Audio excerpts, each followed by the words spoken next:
Hello నమస్తే, ఎట్లున్నారు? నేను మీ తెలంగాణ కోడలు. ఎలా ఉన్నారు? నేను మీ ఆంధ్ర అత్త. స్పెషల్ గవ్వలు నేర్పుతుందట మా అత్త. నేర్చుకుందాం రండి, మీరు కూడా నేర్చుకోండి. ఒక పళ్ళెం తీసుకొని ఆ పళ్ళెంలో 2 కప్పుల మైదా వేసి 1 కప్పు బొంబాయి రవ్వ వేసుకుందాం. 1 టీ స్పూను బేకింగ్ సోడా వేసి దాంట్లో చిటికెడు అంటే చిటికెడు ఉప్పు వేసి మంచిగా కలపాలంట. ఆ తర్వాత 2 గంటల కాసిన నూనె వేసి మంచిగా అంటే మంచిగా కలపాలంట. చెప్పొత్తా నువ్వు ఒకసారి.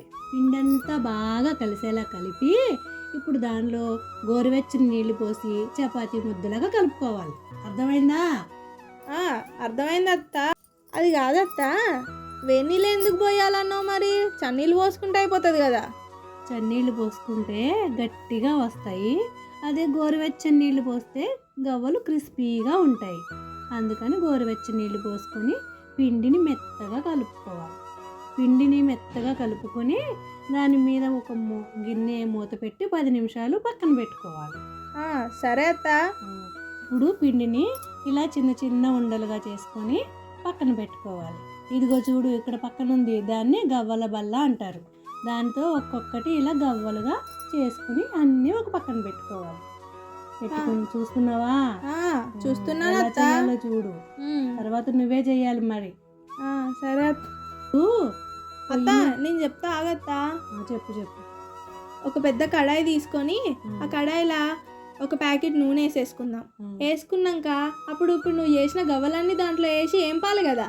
నూనె పొయ్యగానే వేసేస్తే ఎగవమ్మా. నూనె బాగా వేడెక్కాక అప్పుడు ఈ గవ్వలు అందులో వేసుకొని బాగా గోల్డెన్ బ్రౌన్ కలర్ వచ్చే వరకు వేపుకోవాలి. అర్థమైందా? సరేలే అత్త, నేర్చుకో. ఇలా ఎర్రగా వేగాల అత్త. ఆ కలర్ వచ్చాక అన్నీ తీసుకుని పక్కన పెట్టుకోవాలి. సరే అత్త. అర్థమైంది అత్త, మన వ్యూవర్స్కి కూడా అర్థమయ్యే ఉంటుంది. ఏంటత్త, అయిపోయిందా? తినేచ్చా ఇంకా?